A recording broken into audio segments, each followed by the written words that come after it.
Bonjour à vous natifs du signe du Scorpion et bienvenue sur la chaîne Astrosphère. Je vous propose d'interpréter pour vous le ciel du mois de novembre et de vous délivrer les principales prévisions pour vous aider à anticiper, comprendre et mieux vivre les influx des planètes sur votre signe natal. Bien évidemment, vous ne prenez que ce qui vous parle, ce qui résonne en vous, car ces prévisions sont générales, sont pour toutes les personnes du signe du Scorpion, et ne remplacent en rien l'interprétation d'un thème natal qui est beaucoup plus précis, plus détaillé, plus individualisé. N'hésitez pas à vous abonner à ma chaîne si ce n'est déjà fait en cliquant sur le bouton s'abonner et sur la petite cloche qui vous permettra de recevoir mes vidéos dès qu'elles seront éditées. Je le répète encore, ces prévisions ne sont pas des injonctions, ne correspondent pas à un destin qui pèse sur votre tête, une mauvaise planète qui vous met des bâtons dans les roues. Vous avez votre libre arbitre, nous avons tous notre libre arbitre. Les planètes nous proposent simplement un travail à faire sur nous-mêmes pour évoluer, pour être de plus en plus en accord avec soi-même. Et c'est très humblement que je vous propose d'être l'interprète de ces messagères du ciel. Donc pour vous, le mois de novembre, mes chers amis Scorpions, c'est un mois extrêmement important cette année, puisqu'on a vu qu'à la nouvelle lune, des planètes importantes s'étaient retrouvées dans votre signe. Le Soleil, bien évidemment, mais avec Mercure, avec Vénus, avec une opposition d'Uranus extrêmement forte, puissante. Donc vous devez déjà, depuis un certain temps, depuis on va dire une bonne dizaine de jours, ressentir ces énergies très puissantes dans votre signe natal. Peut-être avec des remous intérieurs ou même extérieurs, des choses qui se produisent dans vos vies, qui sont là, bien évidemment, pour vous proposer des défis à relever et des tests en quelque sorte pour savoir où vous en êtes et ce qui est à développer, à travailler en vous-même. Alors justement, je vais vous parler du but évolutif pour tout le monde qui se trouve dans le signe du Cancer depuis le mois de mai 2018 et qui sera encore là jusqu'au printemps 2020. Alors, ça fait déjà 1 an et demi que vous êtes confrontés à développer toutes les énergies du signe du Cancer, donc qui sont des énergies féminines, des énergies de sensibilité, avec la tendresse, le besoin de protéger, le côté très sensible, émotionnel, émotif du Cancer, qui nous propose également d'expérimenter tous les domaines de la famille, du foyer, de la vie intérieure.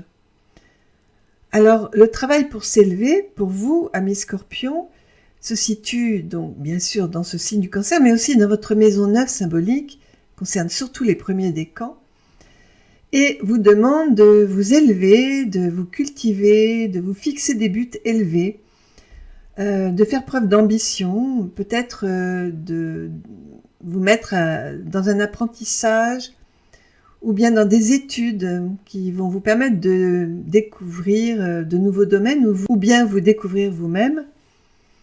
Et donc c'est aussi développer des idéaux, se fixer un idéal qu'on a envie d'atteindre.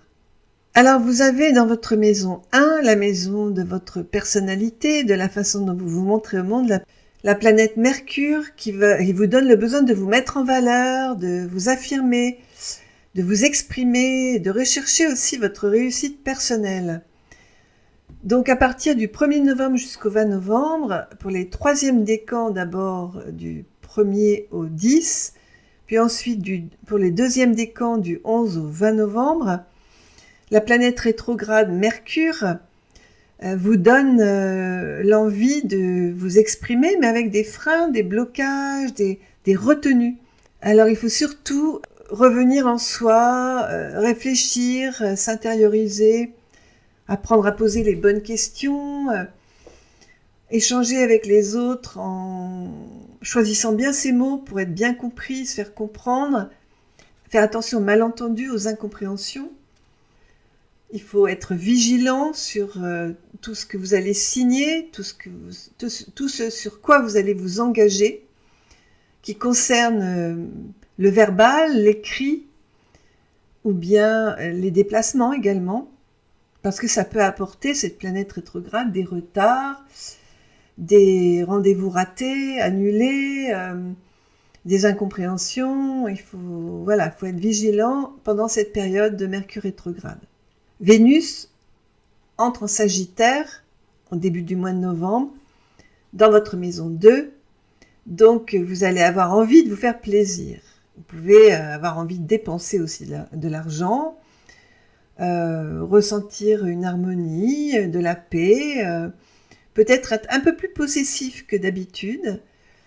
Elle va rencontrer la planète Jupiter du 17 au 27 novembre. Ça va surtout concerner les 3e décans du signe du Scorpion qui là vont avoir vraiment envie peut-être de partir en voyage, de se donner du bon temps, de bien manger, d'être dans le plaisir, dans des choses qui amènent avoir besoin d'abondance dans sa vie. C'est une protection dans les finances, mais il se peut qu'il y ait des dépenses importantes ou des rentrées importantes d'argent également. Comme cette planète Jupiter fait un carré à Neptune, eh bien, vous pouvez aussi vivre une forme de solitude, vous sentir un petit peu isolé, avoir un petit peu de manque, être un peu en manque de compagnie. Il y a une promotion qui est possible aussi. Mais il faut avoir du discernement. Il faut surtout ne pas prendre ses désirs pour des réalités, bien confronter la réalité avec le rêve et garder les pieds sur terre et faire confiance dans votre intuition. La planète Mars, elle, se trouve dans votre maison 12 symbolique. Et ça concerne surtout les 2e décans, jusqu'au 20 novembre exactement. Et donc là, vous pouvez avoir l'impression de subir, d'être obligé de vous adapter. Vous pouvez ressentir un manque de liberté d'action. Ça va se libérer à partir du 21 novembre, car Mars, la planète Mars, passe dans votre maison 1, le domaine de l'affirmation de soi, la maison où on a envie vraiment de prendre sa place. Alors ça peut représenter beaucoup d'énergie et de vitalité pour justement vous affirmer, prendre votre place, prendre des décisions, aller de l'avant, avec la possibilité, aux alentours du 23 novembre, la rencontre du Soleil et de Mars, surtout pour les premiers décans, avec la possibilité d'un nouveau départ, un nouveau début, le commencement de quelque chose. Bon, maintenant, Saturne, jusqu'au 20 novembre, est carré à Mars avec la planète Pluton, ce qui peut vous amener des opinions un peu trop rigides, le fait de rester sur vos positions, de la colère, de l'agressivité avec l'entourage, et le fait de vous sentir bloqué par votre entourage, vos proches, ça peut être vos voisins aussi, vos frères et sœurs. Mais à partir du 21, tout cela va se libérer, vous aurez beaucoup plus de stimulation et beaucoup plus d'énergie pour prendre des décisions. La lune noire est un point fictif dans le thème qui nous amène toujours des épreuves, des difficultés. Elle met 9 ans pour revenir dans son signe dans votre signe de naissance. Elle a un parcours dans les 12 signes du zodiaque qui dure 9 ans. Donc là, pour les premiers décans du signe du Scorpion, elle se retrouve dans votre maison 6 symbolique, la maison du travail, la maison de la vie quotidienne, la maison de la santé. Donc là, elle peut vous apporter des tests, des défis à relever au niveau du travail, dans le domaine du travail, de la vie quotidienne, des remises en question, des épreuves à vivre. Vous pouvez vous sentir coupé de quelque chose. La vie quotidienne ou la vie au travail peut vous proposer un gros défi. C'est un défi d'affirmation de vous-même, de prendre votre place et d'oser. Voilà, donc c'est ce que vous demande cette lune noire. Maintenant, je vais vous parler de 2 planètes qui sont beaucoup plus lentes et qui sont déjà depuis un certain temps dans certains domaines de votre existence. La planète Uranus qui est rétrograde et qui se trouve dans votre maison du couple, le domaine de la maison 7, le domaine de la relation à l'autre. Ça concerne surtout les premiers décans depuis surtout le mois de mars 2019, mais ça s'est déjà présenté à vous en juin 2018 jusqu'au mois de novembre 2018, puisque la planète Uranus est opposée à votre signe de naissance, le Scorpion. Elle se trouve actuellement en Taureau, elle vient de rentrer dans le Taureau. Et donc, comme je le disais dans le thème de nouvelle lune en Scorpion, du mois d'octobre, il peut y avoir des remous, des bouleversements, des remises en question très fortes, des cassures, des séparations, des choses qui viennent bouleverser un peu votre vie relationnelle, surtout en ce qui vous concerne dans le domaine du couple. Donc le message de cette planète, c'est accepter le changement, accepter de se remettre en question, trouver sa liberté intérieure avant de vouloir la vivre à l'extérieur, et surtout ne pas se précipiter, ne pas réagir au quart de tour, se poser, voilà, être calme, tranquille, pour que cette planète vous apporte non pas des bouleversements, mais plutôt des changements positifs.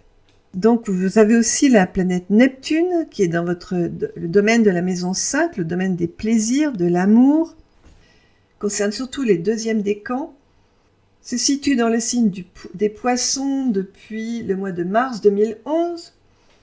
Elle a donc concerné les premiers décans pendant un bon moment, environ 7 ans, et là, elle concerne surtout les deuxièmes décans du signe du Scorpion. Elle est bien aspectée avec votre signe, donc c'est plutôt positif, ça vous amène de l'intuition, du feeling, beaucoup d'imagination, ça peut être très très bon pour les artistes. Elle va redevenir directe le 28 novembre, donc elle peut libérer des œuvres qui étaient un petit peu en suspens ou qui n'étaient pas encore abouties. Elle peut apporter l'aboutissement d'un rêve également, mais d'ici le 28 novembre, il faut beaucoup travailler sur le discernement, sur le fait de ne pas confondre la réalité avec le rêve. Parce que Neptune, c'est la planète de la spiritualité qui propose donc de spiritualiser ce domaine de la maison 5, domaine des enfants, de l'amour, des plaisirs et de la créativité également. Et à partir du 28 novembre, si on a bien fait le travail, eh bien, ça va libérer quelque chose. Mais attention, il y a vraiment un travail de discernement à faire parce qu'il peut y avoir des déceptions, parce on s'est trompé. On s'est égaré sur son chemin. Voilà pour vos prévisions du mois de novembre. N'hésitez pas à me laisser vos commentaires sous la vidéo. J'y répondrai avec plaisir et ça me permettra de continuer à évoluer, progresser dans les messages que je transmets.